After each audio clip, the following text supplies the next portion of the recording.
Today's edition of Wardy's Screencast, you will learn how to annotate with a purpose, and really how to annotate for specific information. So we're going over to tips. You will later annotate the 5 stages of grieving process in a little small article, and then we're going to do something with that with Drum Skulls Dangerous Pie. I know, annotate. We hear this, and all of a sudden we just want to say to ourselves, calm down. Alright, yes, your page is going to look like this again, and we might freak out. That's a lot of writing for a little piece.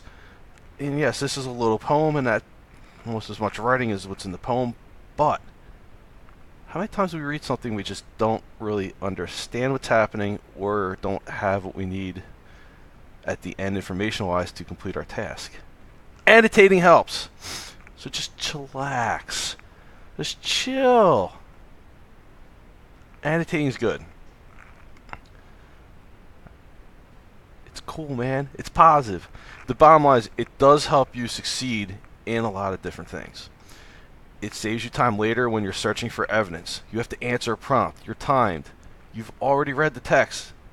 You go to your annotations, your notations in the margin, and scan, remember scan specific information, for the evidence you need. Also can help you break down difficult text. A lot of times when we read something, we'll say, I didn't get that. You really have to break things down, paragraph by paragraph, sometimes sentence by sentence, sometimes word by word to really understand. And yes, that takes time, but everybody's capable of doing it with a little work. So the bottom line is this. When you annotate, don't just annotate to annotate. Alright, what is your purpose? Figure out why you're annotating. What do you need to pull out? What information do you need? So ask yourself, why am I annotating? What do I need to get from the text? If it's to support an argument, well, let's find the evidence that supports an argument. If it's what's the theme of the text, well, let's pull out the evidence, like we're doing right now in Writing Workshop, that helps create that theme. Find what you need from the text. Again, helps you break down difficult text into manageable words, manageable chunks. It helps you develop an answer to a question. So find the question first, see what questions go with the text. That will also help give you your purpose in annotating. Maybe evidence again to support the answer. Maybe it's just learning about a certain topic. In social studies we're learning about civil rights movement. Well, I'm going to read this article and see what can I get about the civil rights movement from this. Maybe it's a central idea, maybe it's the theme. Right. Annotate really just means make notations in the margin as you read. That's it. Now here's where a lot of us go a little haywire. We underline everything because we think everything's important. Just think of it this way. Whatever you underline, you should make a notation for in a margin. If it's not that important for you to make a notation in a margin, it may not be that important to underline. So this will kind of help limit what you underline. You really just want to go for the most important things you need for your purpose. You do want to make connections to other relevant or connected information or texts. So like today when we read the stages of grief, we're going to kind of connect that to Drum Skulls Dangerous Pie because Stephen is going through the stages of grief, believe it or not. Have a conversation with the author. So this is where, why'd this happen? Why'd the character do that? Why didn't the character think of this? Those questions beyond the text, it's almost like you want to ask the author. Write them in the margin. All right, it's like a conversation with the author. So let me model this for you a little bit. So got purpose. Now, we are reading right now, and if you're getting this in future years, we have read in advisory, I will always write back. And Martin Ganda is from Zimbabwe. Right now, 2017, as we're reading this, you may not have heard, there's some stuff going on with the Zimbabwean government and the president. They want him to resign. Well, I want to find out what's happening in Martin's home country. He's still, as far as I know, living there. Family there. What's happening? So, I am actually going to read this article here and annotate it in a minute. Robert Mugabe to meet with ousted VP as impeachment looms. He is the Zimbabwean president. All right, before I do that, you're going to get a copy of this. These are some annotating questions, stems, comments that you could use. So what's our purpose in reading? What am I looking for? How is this impacting the Zimbabwean government issues? What are they? What do I want to know more of? What would I ask the writer? Does this remind me of anything? And these could be some, stems, some sentence starters, so to speak. I don't necessarily need paragraphs written, but if you could just say, hey, this is another example of blah, or this means blah blah blah. Then when you go back to pull out evidence what you've noted, so you don't have to reread it. That's the key thing. How many of us want to reread something we just read? Nobody. Even though I think it's a good idea to, this will help you kind of start that out. So if I go back to this, now I'm going to use something called Scribble.com, which can be good for annotating.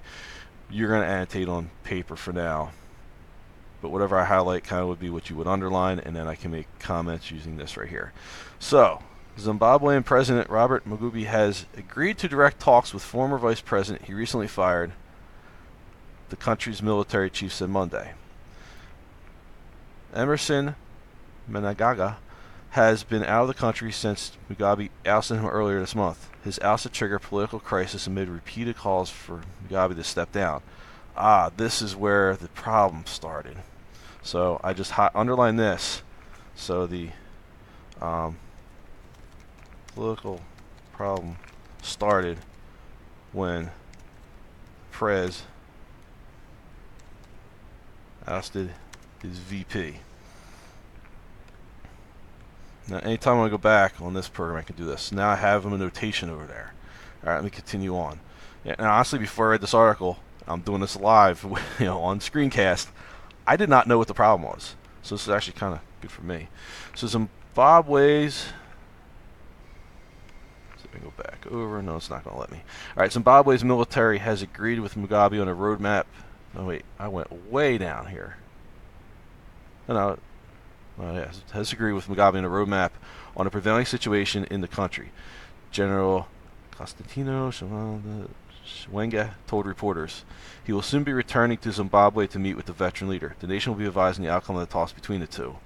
The Zen Mugabe's party, which he co-founded and led for nearly 4 decades, ousted the leader on Sunday and gave him an ultimatum. All right.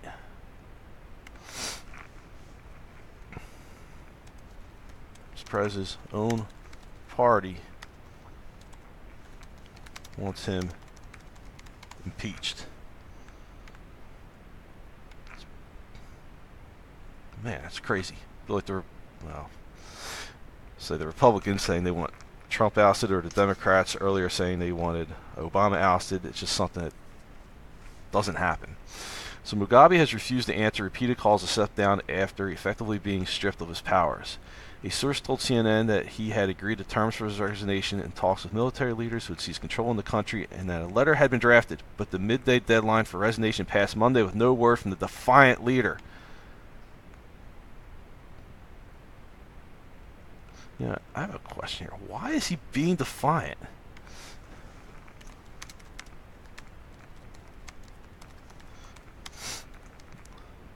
Why did he renege, which means pull back on, in fact, let's put, why did he pull back on his promise to resign? Yeah, 93. Does he want to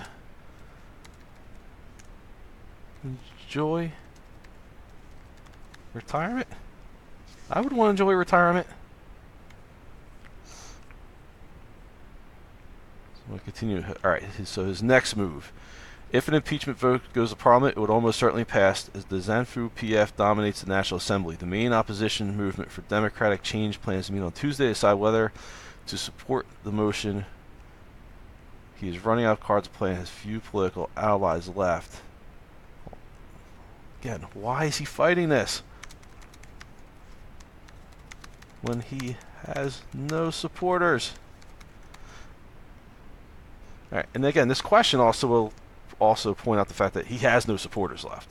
So you get an idea of, hey, this is what's happening, and if I go back, I now have a better idea of what's happening in Martin's home country, and I've annotated that. So you're in a few minutes going to get an assignment to read an informational text and annotate with a purpose. And that is annotating. Remember, annotating, not bad. Just chillax. Just annotate. Wardy out.